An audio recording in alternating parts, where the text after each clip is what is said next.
Hello students, we are on question number 4 now. It says a man earns rupees 120 per hour. He has rupees 500 in addition with him.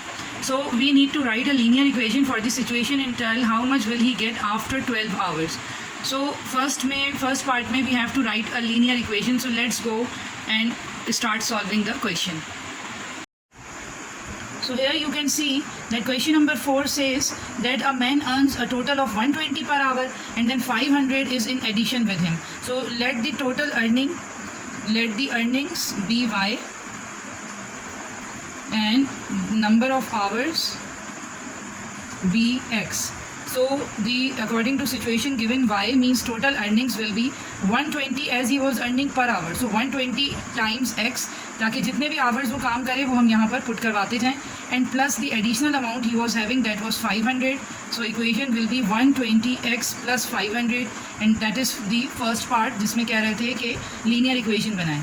सो इसको हम कह देते हैं equation 1. Then in the same part 1 they are saying के how much he will get after 12 hours. It means कि x is equals to 12 हमें given है. सो अगर अब हम इक्वेशन 1 में x की जगह पे 12 रख देंगे तो we can get this 120 into 12 plus 500. इसको सॉल्व करवाएंगे तो हमारे पास आ जाएगा 120 into 12 and plus 500. So we can get 1940 rupees. That will be his income after 12 hours of working. ठीक है, अब चलेंगे पार्ट नंबर 2 पे. यस स्टूडेंट्स, यहाँ पे देखिए जो हमने मेन लीनियर इक्वेशन बनाई है according to the condition given is y is equals to 120x plus 500. So the part number 2 is asking that what the slope show in this situation. Slope क्या होता है तो देखिएगा इस इक्वेशन को अगर हम कंपेयर करवाएं जो हमारी एक जनरल फॉर्म ऑफ इक्वेशन होती है that is y is equals to mx plus c.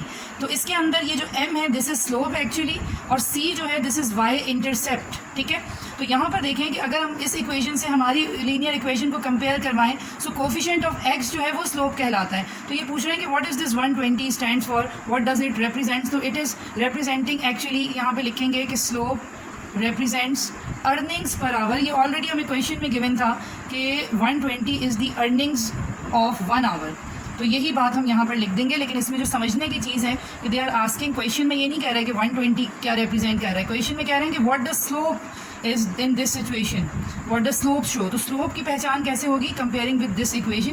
तो mx plus c, m is the slope and that is the coefficient of x. So that is how we can identify कि ये 120 के बारे में पूछ रहे हैं. अब चलेंगे पार्ट नंबर 3 के ऊपर एंड दे आर आस्किंग कि what does y intercept represent here. अब अगेन यही इक्वेशन हमारे काम आएगी. y is equals to mx plus c. इसके अंदर c जो है वो y इंटरसेप्ट को डिफाइन कर रहा है. सो यहाँ पर देखें कि इस इक्वेशन में 500 is the y intercept actually. तो 500 हमारे पास क्या था, 500 वॉज द एडिशनल अमाउंट.